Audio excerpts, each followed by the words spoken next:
teman-teman. Hai, pada kesempatan kali ini kami akan membahas teori dari Raymond Kussel, yaitu salah satu tokoh penting dalam psikologi kepribadian.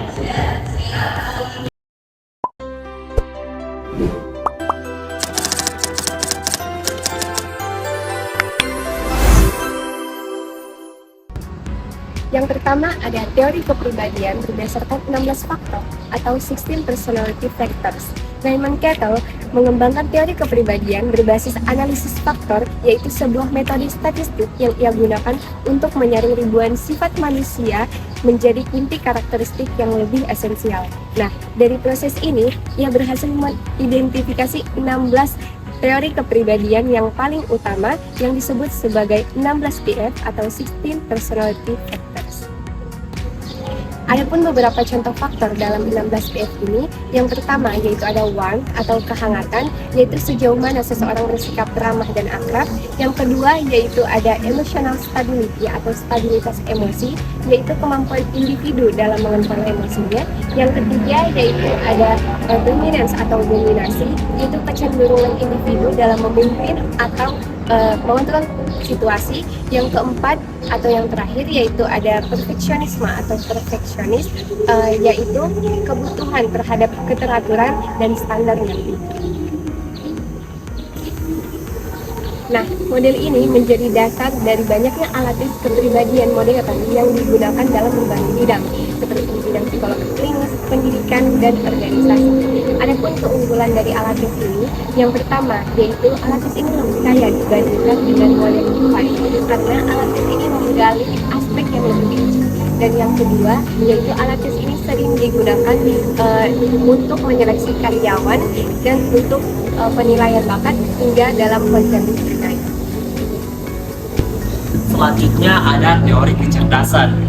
Kussel juga membedakan antara dua jenis kecerdasan utama.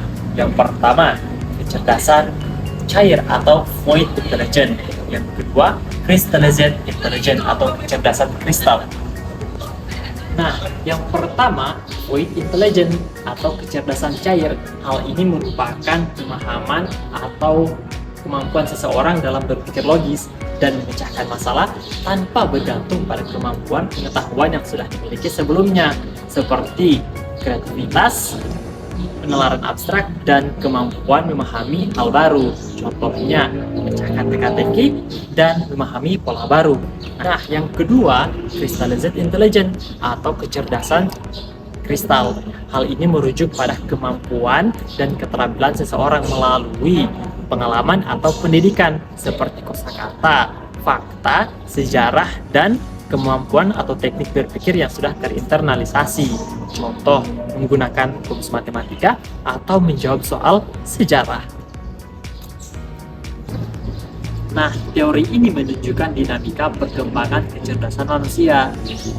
Intelligent atau fluid intelligence itu cenderung menurun seiring bertambahnya usia, sementara crystallized intelligence itu cenderung meningkat atau stabil.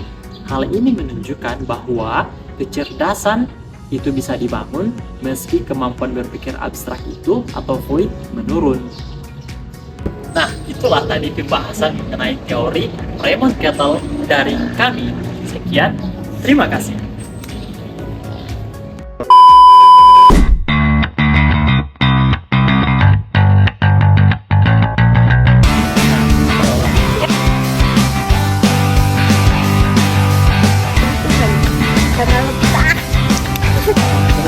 Dan kecerdasan kristal masalah